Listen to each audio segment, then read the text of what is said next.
he the manager that can win us a Premier League and a Champions League? I personally think him with this ownership, the collective, I don't think he wins. What you saw there was just pitiful, in my opinion. I'm trying to choose my words to be very respectful and to be critical. Right? There's nothing for me. There's no animosity between me and Curtis. I don't know him, doesn't know me. This is a YouTube space. People are free to challenge my opinion, and I'm free to challenge opinion that I think are very wrong, that are full of smear campaign. Like I say, he's free not to like Arteta. Arteta's never been his first choice. Even when Arsenal was winning, I'm sure he didn't like it because he didn't suit the narrative he had. Because he never wanted Arteta. He wanted Conte. He wanted the name brand, right? It's funny that his subscriber base and people that are following that subscribe to his school of thought. Now, we've seen what Conte did at Spurs. Like, let's be real. Even though you have a half a brain, you know Conte will have been a disaster at Arsenal. And I'll give you a point as why. Because for Conte to prosper or to win anything any club he goes to, he needs to get the players he wants. And what kind of players does he want? Experienced campaigners, and needs to buy players to a certainty. Now, Arsenal or Spurs I went to, they do not have that kind of finances. People say, but he didn't spend so much at Chelsea. The Chelsea he took over was a very, very good Chelsea team that underperformed the previous season. She just added one or two quality players to those teams, and they blossomed. But at Spurs, that was a disaster.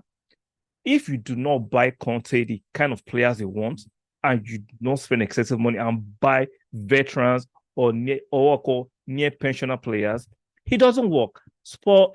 Conte is not malleable. Even before Conte was officially unveiled as Spurs, a lot of fans called it that was a marriage in hell. It wasn't going to work. But for some reason, Curtis, even Ligona, they wanted Conte. It didn't make sense at Arsenal because we know it will not work. Like mixing water and oil. They do not mix. And since then, he has never liked the appointment of Arteta. Like I said, he's free to run his opinion. But why run a smear campaign on him? Because you don't like him. How can you, for sure say that a combination of the Kroenkes and Arteta will not blossom? Let me remind you, for 7 years, we've not been in Champions League. It's a combination of Arteta and Kroenke that has brought back Champions League. For 7 years, we've not competed for the league. It was a combination of Arteta and Kroenke that brought that competition. Yet, Arteta and Kroenke will never win a league. It is funny, like I say, you are free not to like them. But when you go on this campaign of deriding them, it's crazy. To whom much is given, much is expected. You can still be objective. I believe that the Kroenkes and Arteta will actually deliver the Champions League and the league.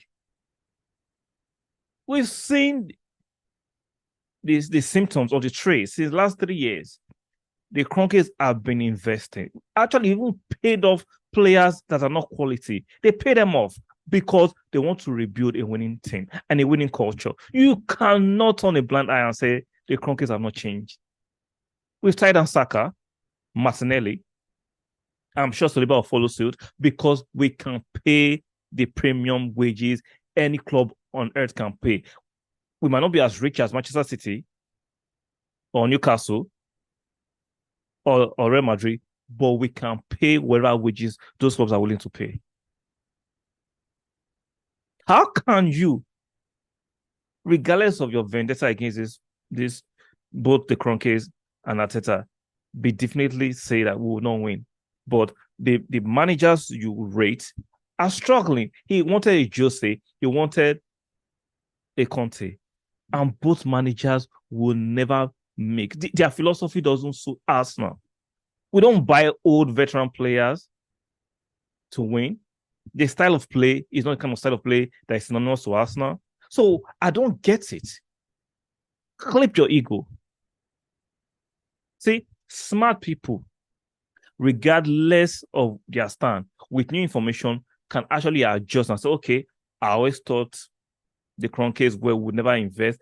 I'm seeing the progress that they're beginning to invest. But no, they turn a blind eye to the improvements of the Kroenkes and the investment of the Kroenkes and what Arteta has done because they don't just like him. I don't like Conte.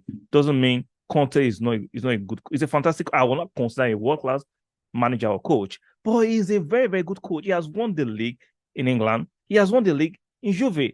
I might not like his style of play. I don't like it, but that doesn't take away from the fact that Conte is a champion. I don't like Jose's style of play. I don't like the way he plays football. I don't like the way he's loquacious, the way he derides other managers.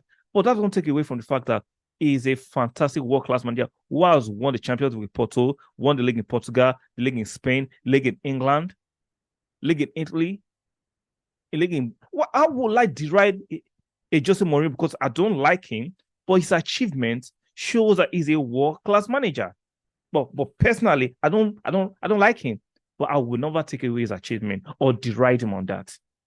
That's the difference between me and people like Curtis or Turkish sometimes, who think whatever they think, their ego supersedes logic, supersedes objectivity. No, it doesn't work that way. You might have a bunch of subscribers with head mentality following you blindly. It doesn't apply to work. You might have had the mic for a long time to propagate this fake gospel, but it's time for people to challenge those things logically. I don't have any personal problem with them. No. But I will challenge their ideas. I will challenge their commentaries, especially if it's misleading or they are fake news. Like I said, nothing against Scottish, nothing against Turkish. If I see them, I'll say hi. But on these topics, I vehemently disagree with your opinion. Let me know what you think in the comment section. Like, share, subscribe. I'll see you guys on the next one.